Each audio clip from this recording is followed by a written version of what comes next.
Hey guys, welcome back to another live video.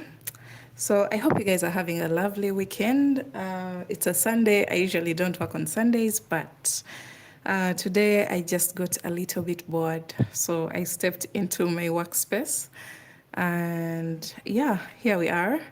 Today I'm going to teach you how to make my most my preferred way of creating crochet straps, especially with thin yarn. Um, some of you guys have seen this. For those people who have followed me for a while, you have seen how I create these beautiful straps. But today I just want to teach this on the live video so that for those people who are very new to crocheting and they don't know exactly what's going on, maybe you could pick a leaf or learn a few things, one or two from this video. And yeah, maybe you can apply the knowledge that you're going to learn from this video in one of your next projects, or it could even become your go-to kind of strap. How you doing? I'm good. Hi. All right, so let's get started. This is my next project. As you can see here, I'm done with building the body of the top. Trust me, guys, this is a very cute project. You'll see it later on. But for now, we're going to learn how to make the strap. So starting off with a slip knot,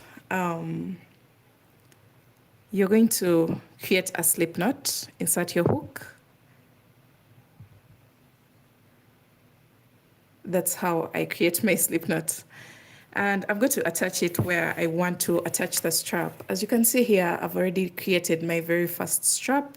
So imagine if I had made such a design with just a plain chain, that wouldn't really make a statement. But the fact that I've gone an extra mile to create some sort of thickness and texture for the strap, that makes it really look more professional. And actually, when it comes to the client, they may buy because of that, because this is just not a simple chain.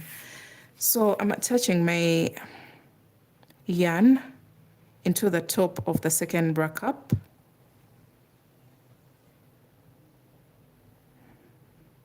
Just like that. And then you're going to make a chain of 3. I've taught this several times in some of my videos, and I have a detailed video just dedicated to this kind of approach. So this, you're going to make a chain of 3 and then double crochet into the same exact space. And then you're going to make a chain of 3 and double crochet in the space below, in between the 2 stitches, because the chain of 3 counts as a stitch and then the double crochet here. So in this space here, you're going to place a double crochet. And you're going to just keep repeating that. Chain 3 and double crochet in the space between the 2 stitches below. So you just double crochet there, chain 3, double crochet in between the 2 stitches below. So you can see how the strap has started growing. Chain 3, double crochet in the space between the 2 stitches below. So you're going to do that, and it's going to kind of create little segments of the strap. As you can see here, we have 1, 2, 3, 4, 5, 6 segments for the strap for now. And we're going to keep doing that. Actually, for my first strap, I have a total of 30 segments. So I have to balance exactly what I have for the very first strap, and I just do the same exact thing on the opposite side. So I'm just going to keep going until I have 30 segments for my strap, and then I'll show you what to do next to make your strap a little bit thicker than what it is right now. Yes, the yarn is very tiny. The yarn is very tiny. And I just decided to use a 2mm crochet hook. so that my stitches are not very tight. But I believe this, I would have used like a 1 millimeter or something. But since I wanted a drapey effect, I decided to use a 2 millimeter. But still, this is what I'm getting.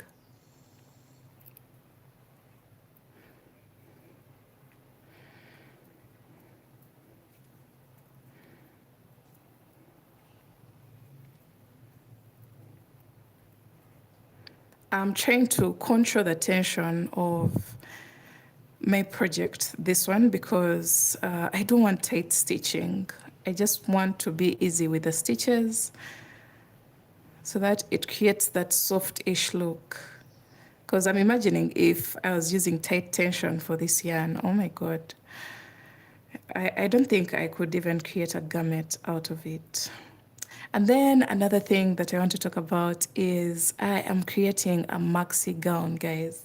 Stay tuned for that because the piece is beautiful. I'll share some insights of my next project tomorrow. For today, I'm just trying to finish up this piece so that I get it out of the way. What type of yarn is this? Actually, the details are not really given, but for those people who want to grab it before the tutorial comes out, this is the yarn that I'm using. And for this whole project, the ball is not yet done. This is literally one ball, and it's still this big. So one ball is enough for the project that we're going to do in our next video. So this is Lana Mania. It says luxury brand for knitting. If you guys can get a hold of it, please get it. And it is 340 meters and each ball is 90 grams. And 340 meters or less should be enough to take you through this project. And then it's gold light. I need to translate this into English. I don't know what it says, but if you people can understand this, yeah, those are the details. If you want to grab it, those are the details. You can visit their site. This is not a sponsored video, by the way. This yarn was just sent to me by a subscriber from Germany. And yeah, I think I've liked it for the project that I've used it for. So if you want to create something close to this, then you can go ahead and try it out. So let me just get done with my strap real quick and we see how to make it even thicker. Let's see, 1, 2, 3, 4, 5, 6, 7, 8, 9, 10.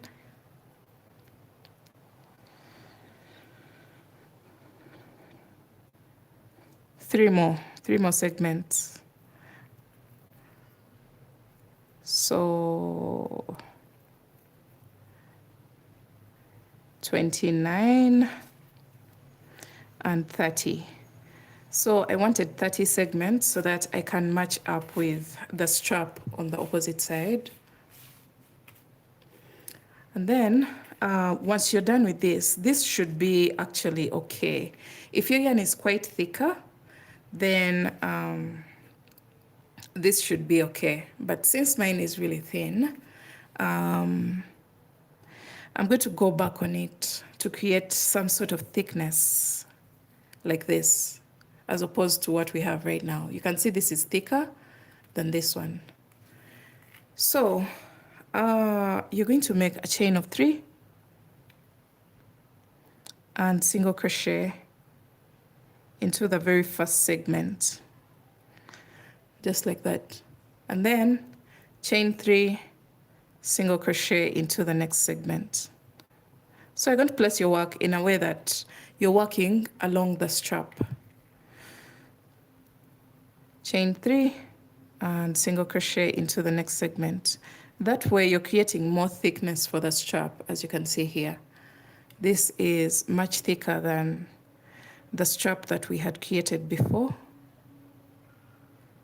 So you can see the difference between this strap and this one. So we're going to go all the way across until we get back to the body of the top. This hasn't been the easiest yarn to use, by the way, but I think I've enjoyed the process because I have gone out of my comfort zone,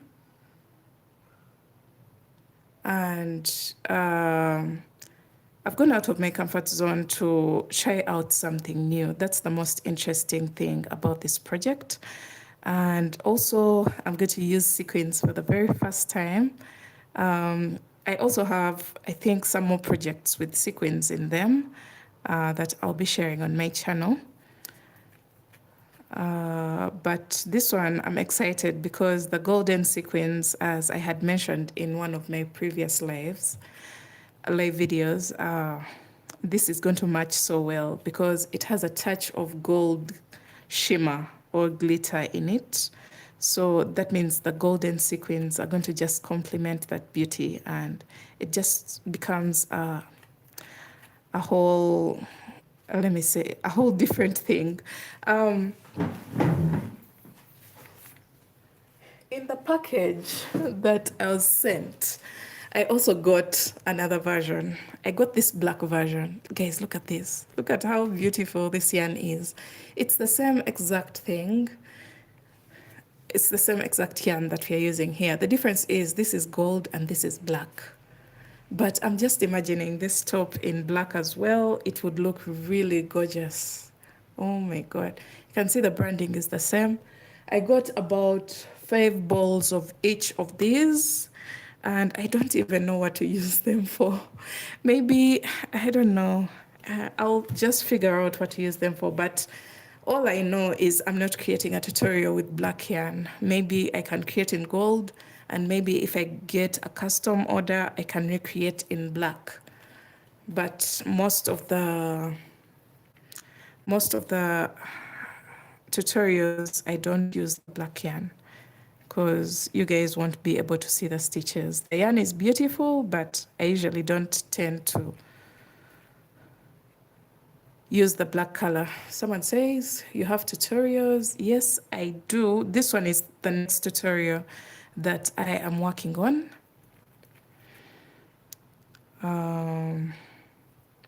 So stay tuned for this. This should be our next tutorial. By all means, that's what I had planned. So this will come out tomorrow. I believe I'll be done by then. Everything will be done. So it should be up on my channel tomorrow.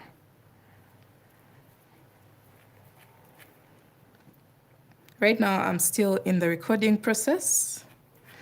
So putting everything together, editing, putting all the details, maybe writing a pattern, things of that nature. And yeah, our new Etsy shop is growing as well. Thanks for all the support. It's still a slow process because, of course, the shop is treated as a new shop. So I don't expect massive growth immediately. But I think I'm pleased with how it's going. I'm just trusting the process. The same exact way that I trusted the process when I closed my old YouTube channel and started this one. I just believe that everything is going to work out, and I'm very positive about it. So yeah, I'm still re-uploading the old patterns one by one, and so far I have about 65 listings on the shop. So many more to go, but at least we have kind of filled up the shop. So for those people who are following along, I'm back to the body of the top. And then I'm going to make a chain of 3 and slip stitch into that space where you attached your yarn to start your strap. Just like that. And then make a chain of 1 and cut your yarn. So I'm leaving a very long tail behind because I don't know yet how this yarn performs when you create a knot. I may be forced to introduce a lighter so that I can just burn those ends so that I melt them, because this is not like acrylic yarn that it can hold a knot. So please do one for me. Hi, Lucy. Please send me an email, or you can send me an Instagram DM. Um, I will gladly make one for you, maybe in black, if that's what you prefer. What's the new Etsy? The new Etsy is Shyler Crochets DIY. That's the new Etsy shop. I'll be leaving the link in one of the comments once I'm off this live. And you guys, look at this. Look at how beautiful these straps are. I feel like they have worked out so beautifully. And we have a cute ruffle at the base of the top. And yeah, I'm now going to introduce my sequins, and I'm going to randomly place them. I still don't know how. I'm going to figure it out as I go. But this is giving 80s, Beyonce, 90s, the 90s. Something that can just be a beautiful piece. Oh my God. I'm excited for these ones to sit onto the piece. So I'm going to find a good yarn that can go through this little hole. You can see that little hole on the sequin, so that I can start attaching them randomly. It's going to be a random placement, nothing planned. And you can see this cute little ruffle at the base of the top. This is so beautiful. So I had a little sewing needle. So I have my needle here. As you can see, this is also as small. I had to get one that can actually pass through that little hole of the sequin, as you can see here. So you can see that. That is going to make my work a lot easier than using a crochet hook. I don't even have a crochet hook that can pass through these little holes. So I'm going to get back to recording the tutorial and finish up. And I'll see you guys on the channel. Thanks for hanging out with me. I hope you learned something from this live video. I hope you learned how to make a beautiful strap for your crochet projects. And I hope you guys have a lovely week ahead of you. And yeah, I'll see you guys tomorrow on my channel. Thanks for watching. Bye. So this is the yarn left from our project. From this to this. This is how much I've used. The difference between this and this is how much I've used for the whole project. So yeah, that's it for today, guys. Have a lovely day. Bye.